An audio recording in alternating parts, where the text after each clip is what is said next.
तो अभी तक हमने देखा था कि लिन होंगडाई का सामना करने के लिए निकल गया था, लेकिन वहीं युआंग फेंग ने डिसाइड कर लिया था कि चाहे इसमें कोई भी हारे या जीते, लेकिन फिर भी लिन इसमें ज़रूर मरेगा।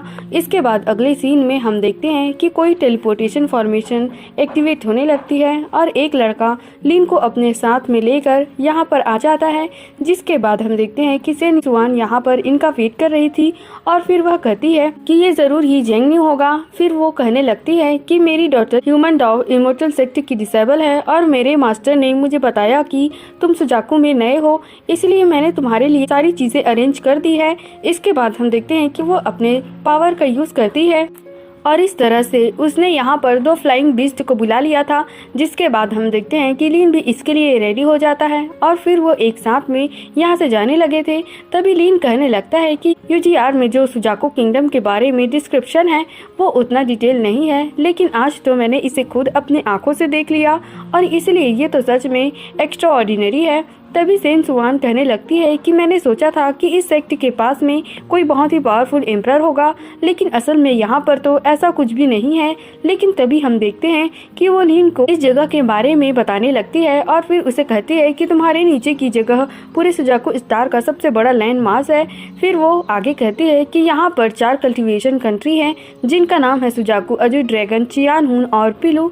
इसके बाद हम देखते हैं कि वो इसे सुजाकू किंगडम के बारे में बताने लगती है और कहती है कि सुजाकू स्टार पर केवल यही लेवल 6 वाला कल्टीवेशन कंट्री है जो कि सुजाकू कॉन्टिनेंट के सेंटर में बसा हुआ है और यही वजह है कि इसके पास में सुप्रीम स्टेटस है। जिसके बाद हम देखते हैं कि लिन भी इसके बारे में जानकर थोड़ा सा हैरान हो गया था और फिर वो सोचने लगता है कि ऐसा कहा जाता है कि अगर किसी ने सुजाकू कंट्री में जन्म ले लिया तो फिर इसके वजह से ऑर्डिनरी आदमी को भी लगता है कि वह बाकियों से सुपीरियर है। अब इसलिए हम देखते हैं कि आज उसे इस बात के ऊपर यकीन हो जाता है और फिर कहता है ऐसा लगता है कि यह बात पूरी तरह से सही है।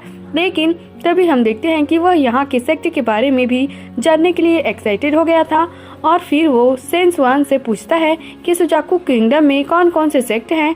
तब इस पर सेन चुआन उसे बताती है कि सुजाकू किंगडम 4 सेक्ट में डिवाइडेड है, जो है टियान यूजंग, डी द गेट और चौथा ह्यूमन इमोर्टल सेक्ट। फिर वो आगे कहती है कि इनमें से हर एक का लीडर है और इन सब की जिम्मेदारी मास्टर सुजाकू की है। जिसके बाद हम देखते हैं कि लिन इसके बारे में और भी ज्यादा जानना चाहता था और इसलिए वो इससे पूछता है कि उनकी उपलब्धि क्या है। तब इस पर सेन चुआन उसे कहती है कि वो ऐसे कल्टीवेटर हैं जो कि ग्रेट परफेक्शन के तलाश में हैं, लेकिन फिर वो आगे कहती है कि वो इतने आसानी से सामने नहीं आते और यही वजह है कि इतने सालों में मैं भी केवल उनको एक बार ही देख पाई हूँ। लेकिन तभी इसी बीच हम देखते हैं कि होंगडाई पहले से ही यहाँ पर आ गई होती है और इसलिए लिन को इसके बारे में चिंता होने लगती है। तब इस पर सेन चुआन भी इसे बताती है कि वो होंगडाई है जो कि इस समय टियानी सेक्ट की डिसेबल है। फिर वो आगे कहती है कि शायद तुम्हें इसके बारे में पता नहीं होगा, लेकिन मास्टर तुम्हें भी अपना डिसेबल बनाना चाहते हैं। इसी के साथ वो इसे कहती है कि 7 दिनों में तुम दोनों के बीच में फाइट होगी और फिर वो इससे पूछती है कि क्या तुम इसके लिए श्योर हो। लेकिन हम देखते हैं कि लिन ने इसके लिए मना कर दिया था और फिर वो इसे कहता है कि नहीं। जिसके बाद हम देखते हैं कि सेन चुआन भी इसके बारे में कुछ भी नहीं बोलती और फिर वो इससे कहती है कि तुम्हें इन दिनों हम्बल रहने की कोई जरूरत नहीं है, इसीलिए अब तुम यहाँ रुकने के लिए रेडी हो जाओ और मास्टर जब कल्टीवेशन को फिनिश कर लेंगे तो मैं तुमसे मिलने के लिए आऊंगी। जिसके बाद हम देखते हैं कि लिन भी इसके लिए मान गया था और फिर एक आदमी इसे अंदर लेकर आता है। तभी इसी वक्त हम देखते हैं कि लिन को यहाँ पर अच्छा नहीं लग रहा था, इसलिए वो इससे कुछ पूछने के लिए कोशिश करता है, लेकिन इसके बाद भी हम देखते हैं कि वो आदमी इसकी बात सुनने के लिए रेडी नहीं होता और फिर वो अजीब तरीके से स्माइल करते हुए यहाँ से चला जाता है। जिसके बाद हम देखते हैं कि इसके कारण लिन और ज्यादा परेशान हो जाता है और फिर कहता है कि मैं जब से सुजाकू कॉन्टिनेंट में एंटर हुआ हूँ मुझे हमेशा यहाँ पर बहुत अजीब सा लग रहा है और यह जगह भी ऐसा लगता है जैसे कोई जेल हो। लेकिन इस समय हम देखते हैं कि लिन के पास में और कोई ऑप्शन भी नहीं होता, इसलिए वो यहाँ कल्टीवेशन करने के लिए बैठ जाता है और फिर कहने लगता है कि अगर इस बैटल को नहीं टाला जा सकता तो फिर सबसे पहले मुझे यूजियान मैप को कंप्लीट कर लेना चाहिए ताकि ज़रूरत पड़ने पर मैं इसे यूज़ कर सकूं। लेकिन अब इसी के साथ हम देखते हैं कि उसे इसके बारे में चिंता होने लगती है क्योंकि उसे पता है कि यहाँ पर ऐसे बहुत सारे लोग हैं जो कि अपने पावर का यूज करके इसे मार सकते हैं।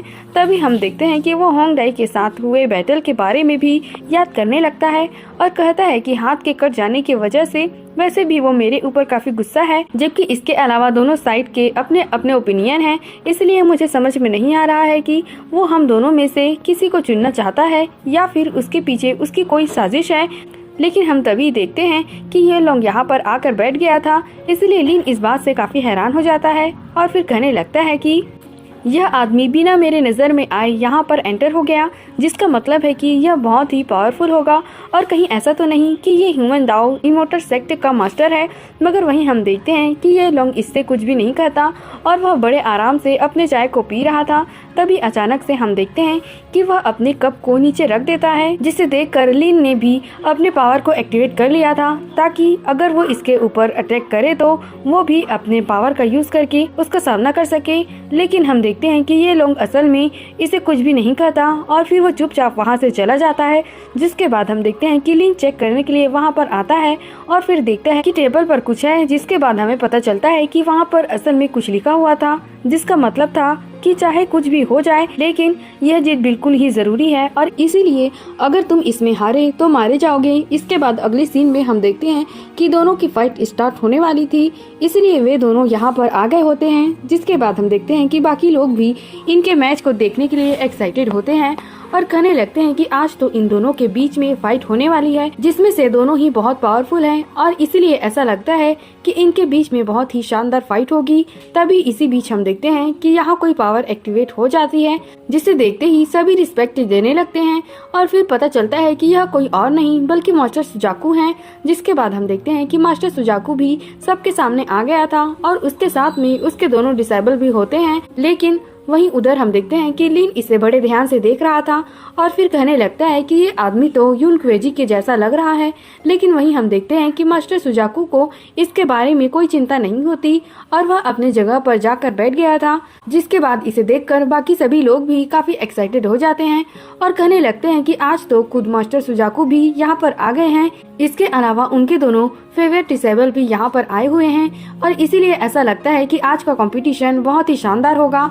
इसके बाद हम देखते हैं कि यून क्वेजी भी इसके बारे में कोई देरी नहीं करता और वो भी कंपटीशन को स्टार्ट करने के लिए रेडी हो जाता है। जिसके बाद हम देखते हैं कि होंग डाई और लिन भी इसके लिए रेडी हो गए थे, इसलिए वे यहाँ से किसी जगह में एंटर हो जाते हैं, जहाँ पर हम देखते हैं कि वो जगह बहुत ही अजीब थी। लेकिन इसके बाद भी हम देखते हैं कि होंग डाई इसके बारे में कोई देरी नहीं करती और वो अपने आइस पपेट को एक्टिवेट करके इसके ऊपर अटैक करने के लिए रेडी हो जाती है।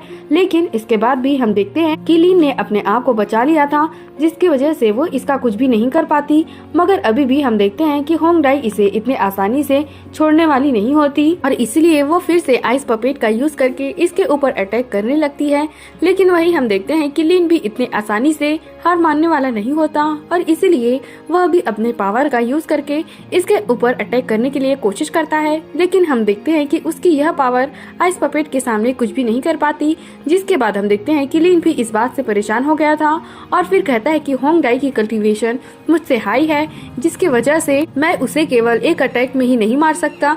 अब इसीलिए हम देखते हैं कि वो इसके माइंड को डिस्टर्ब करने का डिसाइड करता है ताकि उसे इसके ऊपर अटैक करने के लिए चांस मिल सके।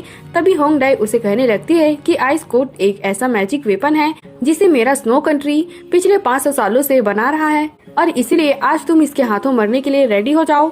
इसके बाद हम देखते हैं कि उसने फिर से इसके ऊपर अटैक कर दिया था। लेकिन तभी लिन भी अपने बेल के वाइब्रेशन का यूज करने लगता है, जिसकी वजह से हम देखते हैं कि होंग डाई काफी परेशान हो जाती है।